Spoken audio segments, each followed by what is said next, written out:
next week is the final week. If perchance I fulfill the schedule, I should be done with all the material by the end of this week or early next week. There'll be some extra time. Whatever time there is remaining, I can devote to review, not my reviewing all the material all again, but for you submitting any questions about the material from the past number of weeks, anything that needs clarification, anything that needs more explaining. Chapter 12 and Appendix B are the remaining sections once I'm done with 11. This week is also the retake week. Anything that you missed, you can retake. Anything that you think you can do better on, you can retake. I reactivated the study guides, which on second thought, I shouldn't have done, but it's there now. Next Monday is going to be the last quiz before the final. If I do have any material for next week, they'll be counted as double weight on the final exam. The final exam will be comprehensive. Unless anyone has any objections, as stated in the calendar, the final is set for the 12th, which is a Friday, which I may move up to Thursday since I'm not sure why it's on a Friday. But anyway, no questions from the field about any material, so we'll go ahead and move on. Final part of chapter 11 in inference about two populations, standard deviations. Earlier, we were talking about two populations for means, for proportion, dependent sample versus independent sample. Here, we're going to look at the standard deviation, the tests of two standard deviations from two populations, and a new distribution called the F distribution. Objectives: find critical values of the F distribution, test hypothesis regarding two population standard deviations. If we had just one population, then we'd be using the chi-square distribution. So this F distribution is the same idea, but regarding two populations. Find critical values of the F distribution. Testing hypothesis regarding population standard deviation. To test hypothesis regarding population standard deviations, we use the Fisher's F distribution, named in honor of Sir Ronald A. Fisher. He was responsible for pushing the boundaries of statistics with new distributions and tests and requirements for testing the claims regarding two population standard deviations. The samples are independent, simple random samples or from a completely randomized design, and the populations from which the samples are drawn are normally distributed. One of the criteria for most of the tests we've gone through is that the population had to be normally distributed. If it's not normally distributed, there are other tests that cover that realm. Caution: if the populations from which the samples are drawn are not normal, do not use the inferential procedures discussed in this section. Some notations regarding this whole test process. Here we have the variance, so sigma 1 squared. That's the variance for population 1, sigma 2 squared. Variance for population 2. S1 squared, sample variance for population 1. S2 squared, sample variance for population 2. N1, sample size for population 1. And N2, sample size for population 2. Fisher's F distribution. If roughly the variance from population 1 is equal to the variance of population 2, and the two sample variances from independent simple random samples of size N1 and N2 respectively are drawn from normal populations, then we have the following formula. F is equal to S1 squared over S2 squared. Sample variance from the first population divided by the sample variance. Second population. Follows the F distribution with these properties. So n minus 1 degrees of freedom in the numerator, n2 minus 1 degrees of freedom in the denominator. Some characteristics of this F distribution. It is skewed right. Second one, the shape of the F distribution depends on the degree of freedom in the numerator and denominator. We'll see something on the next slide, but this is similar to the chi-square distribution and the student's T distribution, whose shapes depend on the degree of freedom. 3, it's a property of any distribution. The total area under the curve is 1, irrespective of any degrees of freedom. 4, the values of F are always greater than or equal to 0, just like the chi-square distribution. Here's what it looks like, and it looks fairly similar. N short for numerator, D short for denominator. Note, even though the graphs for the F distribution look very similar to those of the chi-square distribution, they are not the same graphs. Their respective density, the functions that define the graphs, are very different from one another. The similarity between their graphs is on the surface, coincidental, and more deeply overlooks the major differences between the two. Finding the, here's your F value. Now these are just notation to identify where on the table you're going to be looking. With the following significance, N1 minus 1 degrees of freedom in the numerator, N2 minus 1 degrees of freedom in the denominator, and alpha is the area to the right of the critical F. There's your level of significance, degree of freedom, the numerator, degree of freedom, the denominator. These are nothing more than notation. Here's a special property of the F distribution. If you're given this, we can find that. Observations, notice a 1 minus alpha in the left is exchanged with an alpha on the right. What was an alpha on the right now becomes a 1 minus alpha on the left. The degrees of freedom for the numerator and denominator, the N1 minus 1 and N2 minus 2 on the left, exchange positions on the right. So there is some odd kind of symmetry involved with this F distribution. Find the critical values for a right tail test with alpha equals 0.05. Degrees of freedom in the numerator is 10. Degrees of freedom in the denominator is 7. So step 1, the figure coming up shows the F distribution with 10 degrees of freedom in the numerator and 7 degrees of freedom in the denominator. Alpha equals 0.05, degree of freedom numerator 10, degree of freedom denominator is 7.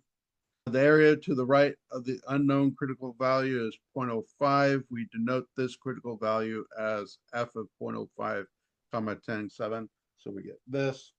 Alpha is still the area. Step 2, the table in the next slide shows a partial representation of table 9. We box the column corresponding to 10 degrees of freedom for the numerator, and the row corresponding to 7 degrees of freedom in the denominator. With alpha equals 0.05, the critical value is 3.64. Here is the table. In the columns, we have the 10 degrees of freedom in the numerator. On the far left, we have degrees of freedom in the denominator, but with each degree of freedom, you have various levels of areas to the right of the critical value. Here, these are essentially your values of alpha in that second column there. And these are your degrees of freedom in the denominator. It's easy to work out the degree of freedom for the numerator. Work out, first of all, the far left column, which degree of freedom in the denominator are you working with? And then within that degree of freedom are various levels of alpha, 0.1, 0.05, 0.025, 0.01, 0.001, and you find the appropriate value corresponding to alpha. That selects the row, so you intersect the row with the column, and you get 3.64. If you come across something that is not in the table, then the older rule about you find the largest one without going over what you're looking at. If you have 19 degrees of freedom, then you'll be choosing the column 15. If you have 31 degrees of freedom in the numerator, then you'll be choosing column 30. If you have 10,000 degrees of freedom in the numerator, then you'll be choosing the 1,000 column. Same thing goes with the degree of freedom in the denominator and the area to the right of the critical value. There is an F calculator. So for the calculator, you're going to do this. You're going to fill in and adjust the highlighted areas. The inequality, that's what gets adjusted. Notice that the calculator is already looking for two different degrees of freedom, one for the numerator, one for the denominator. And the outcome is this number with 7 decimal places, which rounds off to 3.64, which is what we got from the table. For two-tailed tests with alpha equals 0.05, degrees of freedom and numerator is 15, degrees of freedom and the denominator is 20. Since a two-tailed test, that means the alpha is going to be equally shared between the left and right tail. The figure in the next slide shows the F distribution with 15 degrees of freedom in the numerator, 20 degrees of freedom in the denominator, and the area to the right of the right critical value is 0.025. We denote this right critical value as F of 0.025, 15, 20. The area to the right of the left critical value is 1 minus alpha over 2, which is 0.975. We denote this as a critical value of F of 0.975, 15, 20. So there's the setup.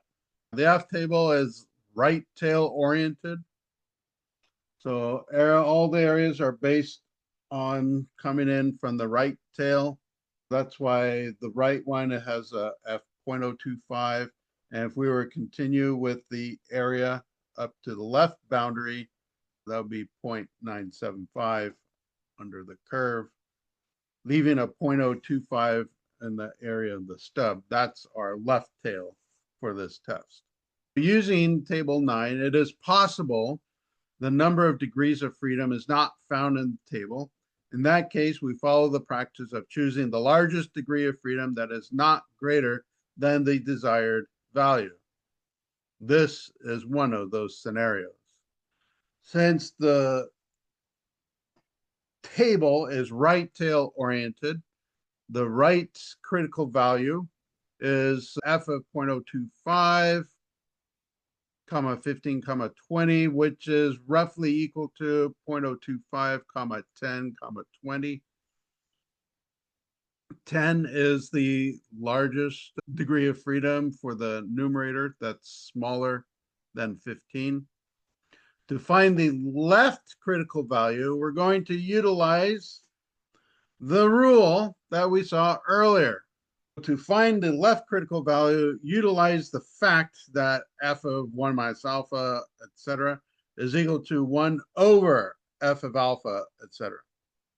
Notice the degrees of freedom have been swapped out. Since table is right tail oriented, swap the degrees of freedom. The table value used to be for a left critical value is 0.025, 20, 15, which gets adjusted to f of 0.025, 10, 15, which is 3.06. And then we have this whole string. The first is what we are looking for, the f of 0.975. Now, that's not on the table. We have to make an adjustment. If we're looking for the table, we go to the second fraction. We use that rule to modify it to 0.75. 1 minus 0.975 gives you 0.025. In the first step, the 15 and the 20 now gets swapped places to 20 and 15. And that is roughly equal to 1 over f. You're in a position to use the table to find the critical value, which is 3.06. But remember, the table only gives you this portion. So since it was inverted, that means the 3.06 remains inverted, and that is equal to roughly just under a third. Left critical value is 0.33, right critical value 2.77. That's what we want. Second fraction, that's what we want from the table. And then third fraction, that's what we can get from the table. Step 2, using the F calculator and stack crunch in the between mode, we need to make sure the alpha represents the tails and not the middle portion. Thus, with the calculator middle portion, we will enter 1 minus alpha, or 1 minus 0.05, or 0.95. We put the F calculator in between mode, and notice that we put the 0.95, and then it calculates the values that we're looking for. Fill out the highlighted fields. There's nothing to adjust. The outcome is 0.3629 is smaller than or equal to x, smaller than or equal to 2.5731. Table 9 rounds to 2 decimal places. Likewise, round the result. We get 0.36 is less than or equal to x, less than or equal to 2.57. Note, reminder, if the number of degrees of freedom is not found in the table, we follow the practice of choosing the degrees of freedom largest, but not greater than the desired. If this is done, then such adjustments are to be counted as roundings. If the degrees of freedom is precisely the midpoint between two table values, find the mean of the corresponding values. Objective 2, to test hypotheses regarding two population standard deviations, sigma 1 and sigma 2, we can use the following steps provided that the following are satisfied. First, the samples are obtained using simple random sampling or through a randomized experiment, and the sample data are independent. The populations from which the samples are drawn are normally distributed. Here's a summary of the criteria. Simple random sample or randomized experiment, independence of the sample data, and the original populations should be normally distributed. So step 1, determine the null and alternative hypothesis. The hypothesis can be constructed in one of 3 ways, just as before. Sigma 1 equals sigma 2, that's the null hypothesis in all 3 cases, the two-tailed case, the left-tailed case, the right-tailed case. And then we have the corresponding hypotheses on the second row to the alternative. Note this also applies when testing variances. Sigma 1 is the population standard deviation for population 1. Sigma 2 is a population standard deviation for population 2. Select a level of significance alpha depending on the seriousness of making a type 1 error. Compute the test statistic. which follows the Fisher's F distribution with n2 minus 1 degrees of freedom in the numerator and n2 minus 1 degrees of freedom in the denominator. Step 3, use table 9 to determine the critical values using n1 minus 1 degrees of freedom in the numerator and n2 minus 1 degrees of freedom in the denominator. The shaded regions represent the critical region. Here are our critical regions. The shaded regions represent the critical region. First one, you have our two-tailed test. The next one, left-tailed test. Next one, right-tailed test. Step 4, compare the critical values with the test statistic. You're looking for F naught, the critical test value. Once you've settled on that, state the conclusion. P-value approach. Now to approximate the p-values using table 9, it is easiest if the hypothesis tested is a right-tailed test for one-tailed test. This is done by choosing S1 and S so that S1 is greater than S2. For example, if one sample standard deviation is 2.15 and another 2.52, then for the sake of the table, temporarily, let S1 equals 2.52 and S2 2.15. Approximate p-value is found by determining the area under the F distribution with n1 minus 1 degrees of freedom in the numerator and 2 minus 1 degrees of freedom in the denominator. Step 3, for a two-tailed test using S1 is greater than S2, then the p-value is 2 times the area under the F distribution to the right of the test value, or use technology to determine the p-value. If you have a p-value and it's smaller than A, just like before, reject the hypothesis. Once it has been rejected, take the effort to state the conclusion, then state the conclusion. Caution, the test for equality of population standard deviation is not robust. Thus, any departures from normality make the results of the inference useless. Example 1. Investor believes that Cisco Systems has a more volatile stock than General Electric. The volatility of the stock is measured by standard deviation rate of return on the stock. The data in table 4, which is on the next slide, represents the monthly rate of return between 1990 and 2018 for 10 randomly selected monitors for Cisco Systems stock and 14 randomly selected months for General Electric.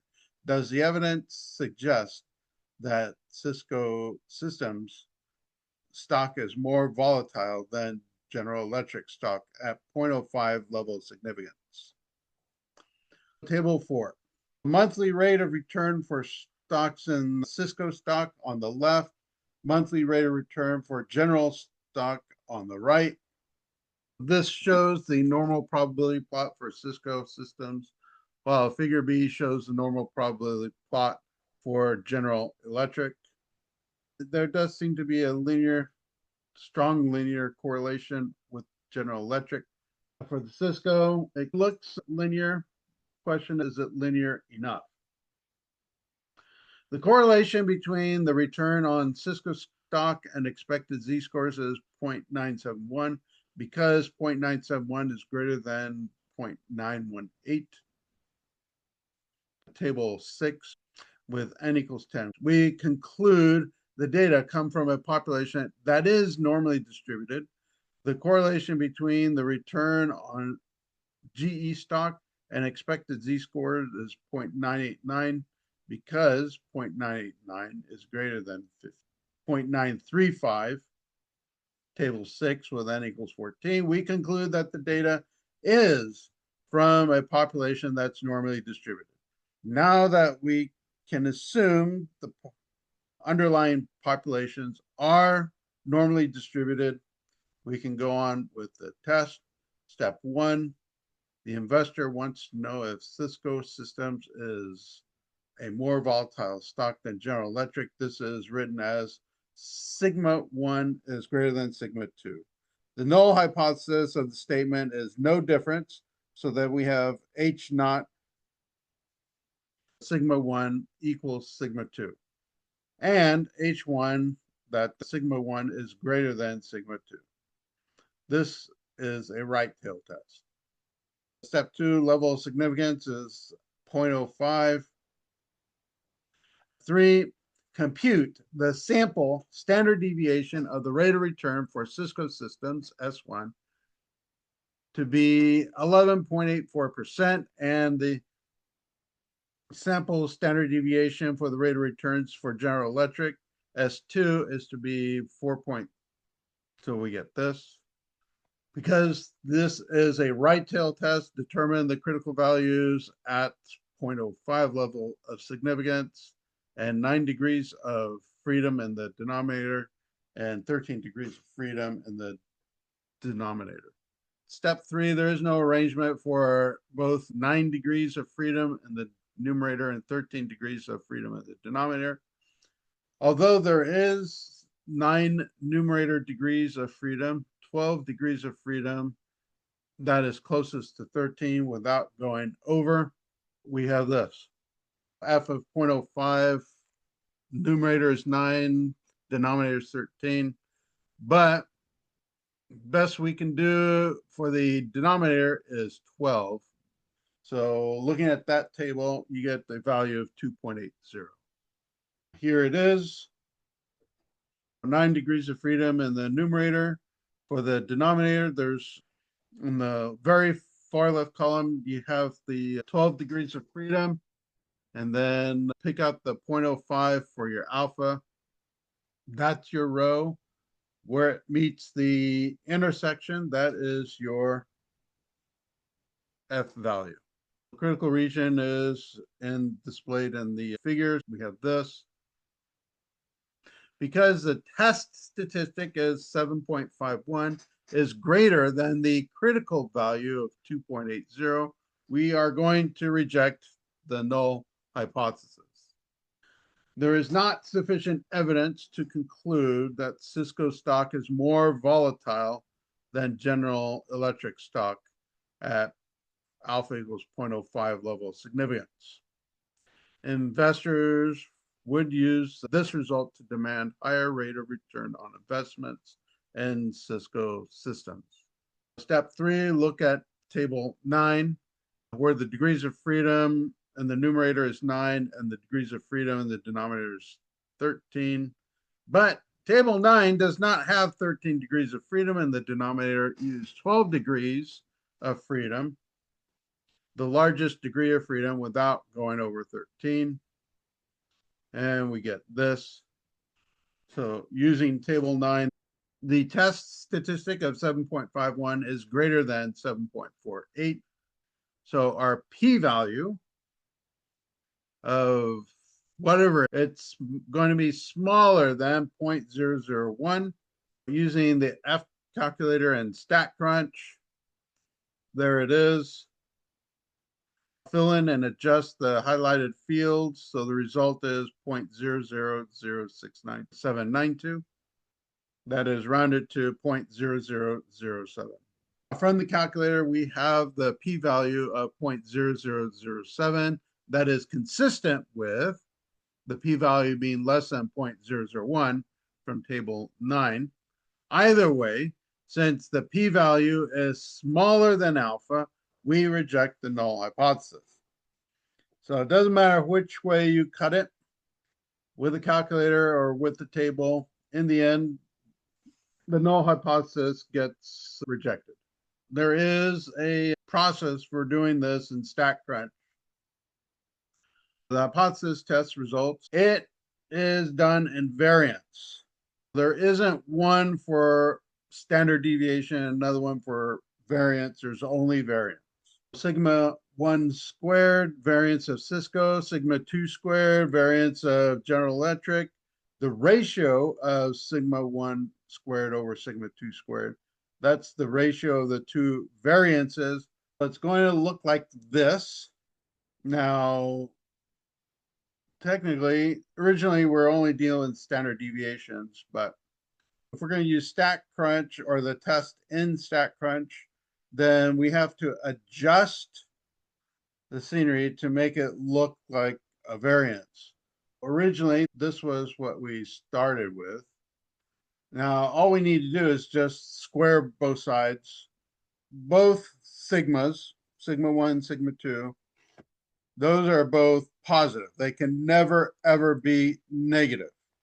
And because could they be zero? It could be zero. That's possible under very extreme circumstances. But generally, if there is a standard deviation, it will always be greater than zero. Sigma 1 greater than sigma 2. And as long as both of these values are positive, if we square both sides, that keeps the inequality. That's guaranteed. Squaring both sides, the inequality doesn't always hold up because 3 is greater than -7. But if I square both sides, this becomes 9. This becomes positive 49. And now the inequalities has swapped. Both sides are positive. You have that inequality. Square both sides, the inequality remains. For StatCrunch, you have this arrangement. So sigma 1 squared divided by sigma 2 squared, and the alternative is in the same format. So if we divide both sides by sigma 2 squared, so we're dividing by a positive number. So that means the inequality still remains. According to this, their p-value is 0.0007. If the statement and null hypothesis were true, we would expect to get results at least as extreme as the results obtained in 7 samples out of 10,000. Very unusual results indeed. Because the p-value is smaller than the level of significance of 0.05, we reject the null hypothesis. Step 5, there is not sufficient evidence to conclude that Cisco Systems stock is more volatile than General Electric stock at 0.05 level of significance. Investors would use this result to demand a higher rate of return on investments in Cisco Systems. Returning to the rats that went to the space lab, testing hypothesis regarding example number 2. In the space lab, life sciences number 2 payload, 14 male rats were sent to space. Upon their return, the red blood cell mass in milliliters of the rats was determined. A control group of 14 male rats was held under the same conditions, except for spaceflight, as the space rats, and their red blood cell mass was likewise determined when the space rats returned. And data in table 5 in the next slide were obtained. There's our data. Left table, the flight rats, the right table, the control rats. Is the standard deviation of the red blood cell mass and the flight rats different from the standard deviation of the red blood cell mass and the control animals at 0.05 level of significance? One way to look at this is to say we're not looking for is one higher than the other, one lower than the other. We're just asking, is there a difference? Is there a significant difference between the two? We verified that the data are normally distributed in a previous example. We want to know whether the standard deviation of the red blood cell mass in the flight animals is different from the standard deviation of the red blood cell mass in the control animals. Letting sigma 1 represent the standard deviation of the red blood cell mass of the flight animals and sigma 2 of that of the control animals, we can write this as is sigma 1 different from sigma 2. We have this. Our null hypothesis, sigma 1 is the same as sigma 2. versus our H1 alternative hypothesis, sigma 1 not equal to sigma 2. This is a two-tailed test. The level of significance is 0.05. Now, in a previous example, we computed the sample standard deviation of the red blood cell mass for the experimental group to be 1.017 and the standard deviation for the control group to be 1.005. Because the data are normally distributed, the test statistic is this. F naught equals the sample 1 variance over sample 2 variance. Now, technically, you can take the 1.017 squared, divide that by the 1.005 squared. Alternatively, since these are both being squared, you can take the ratio of the two and then square that one. That is 1.017 divided by 1.005. Take that result and square it. That gives you an equivalent result with only one square to use. In the end, we get 1.024. Because a two-tailed test determined the critical value at alpha equals 0.05 level of significance with 13 degrees of freedom in the numerator as well as in the denominator. Using table 9, the largest numerator degree of freedom that is not greater than 13 is 10. Also, the greatest denominator degree of freedom is not greater than 13 is 12. A reminder that alpha equals 0.05 and is a two-tailed test. For the right critical value, we have the following: 3.37. That's where you get it from. For the left critical value, we adjust the values to work with a right tail oriented table. So this is what we want. And this is the adjustment for right tail. What we want is left tail. What we have available to us through the table is right tail. So this first adjustment is to get us into be able to use the right tail. And this adjustment for available degrees of freedom. And then this is what we find in the table, which means I need to take that number, divide it into 1, and I get our 0.30. Left critical value, 0.30. Right critical value, 3.37. Note, by coincidence, the degrees of freedom are the same, and thus it seems like there was no change in the degrees of freedom.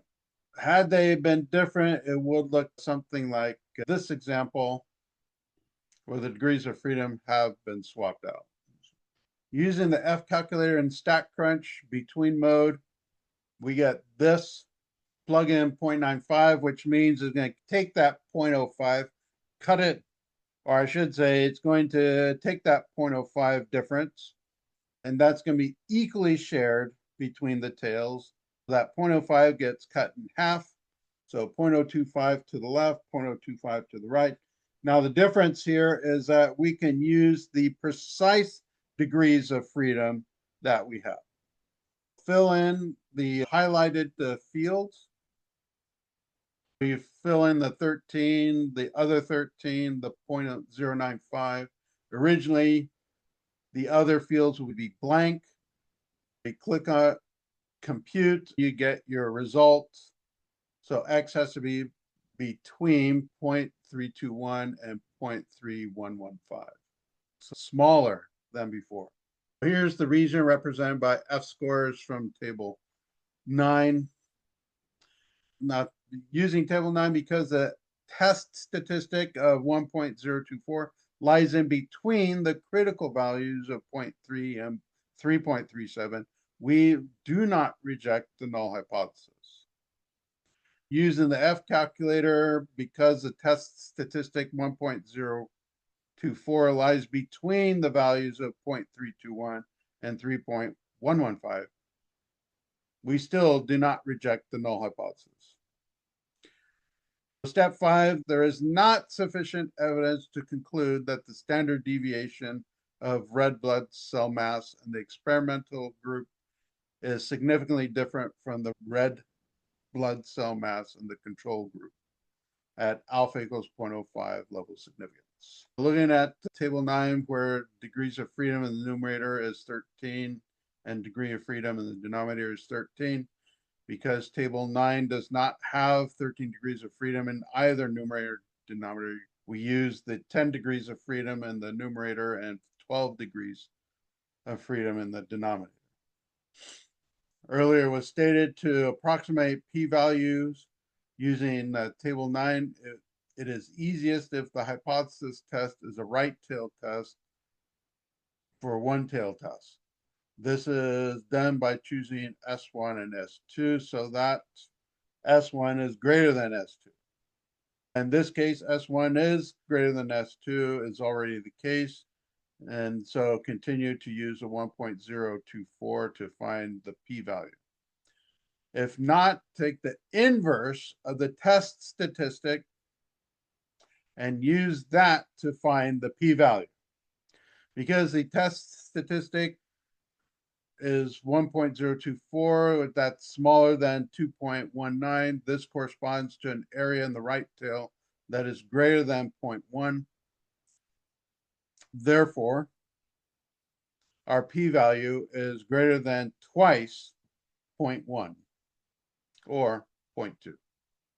Find the p-value and StatCrunch using the F calculator, fill in and adjust the highlighted fields. Here we do have to adjust the inequality field so that we get right tail. And when we hit compute, we get 0.48327, etc. Since this is a two-tail test, we double that. So our p-value is 0.967. Had we tried it using the StatCrunch 2 sample variance hypothesis test, we'd get 0.9666. P-value using technology, step 4. From table 9, we got a p-value that is bigger than 0.2, that is bigger than 0.05. So we do not reject the null hypothesis. From the calculator, we get 0.967, which is definitely greater than 0.05, and we still do not reject the null hypothesis.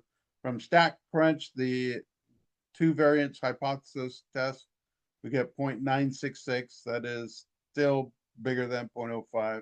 We do not reject the null hypothesis.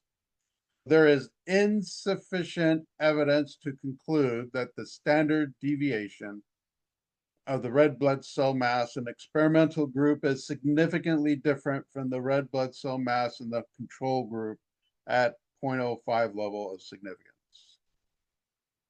Okay, so we come to the end of 11.5.